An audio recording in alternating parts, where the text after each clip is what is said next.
obviously, Minister, I'd like to think that, Minister Ryan, no disrespect yourself, would like to stay for a full debate here, in the Dáil. It's sad that every time he comes in, he opens a debate, he listens to the main parties and he legs it before the real facts come before him, and he doesn't like real facts, and that's very disappointing. So I would appreciate you might pass on that message to him that, it's important for him to listen to both sides of an argument.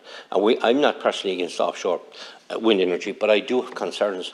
I have concerns of my fellow fishermen in Cork South West who have asked me to relay the concerns there. Have they been properly consulted, or is this going to be a dictation from the top, telling them where they can or can't fish in their own waters? You're talking about mass areas of water being designated and covered in concrete. So I would ask that, Minister, that would be very much addressed, that, we want to move forward, we want to move forward together, we want to make sure this works and that there's no serious objections to it. But if you railroad over a sector that depends on the working, depends on the water, depends on the Atlantic Ocean to provide food for our table, to provide a living for themselves, and if they're not being consulted with, there's something wrong somewhere.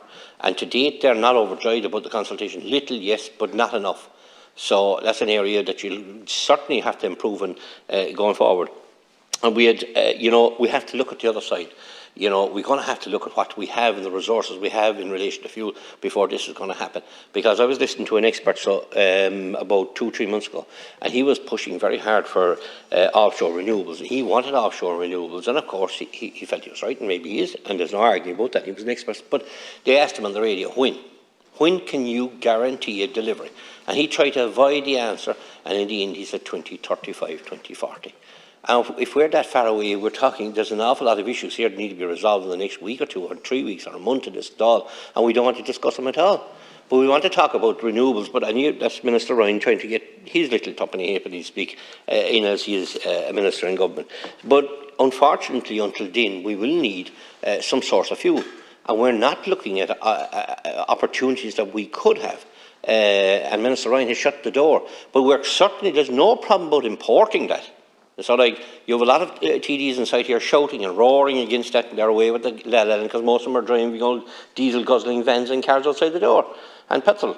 And they have no talk about that going home this evening, because they don't want to walk home if it rains, right? They're quite happy to use a vehicle, but they're shouting against the fuels in here. And last week, Minister Eamon Ryan refused a licence for drilling of oil and gas off the Cork coast. This happened last Friday. The result of this decision means that as a country, Ireland will have to import these energy sources for anywhere that will supply us, including dirty dictators. That's where we're importing it from.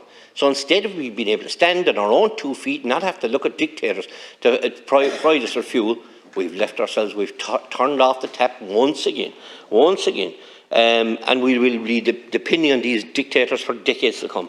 This will make our people poorer, make energy here more expensive, miss out on billions of potential tax revenues, and offshore thousands of jobs. And my mantra here was the whole time was the very least he do is to make sure that he would bring these people on board so that they would actually pay through taxes for these renewable energies. And Deputy Nolan this year, so I give her the opportunity to take up the rest of the time.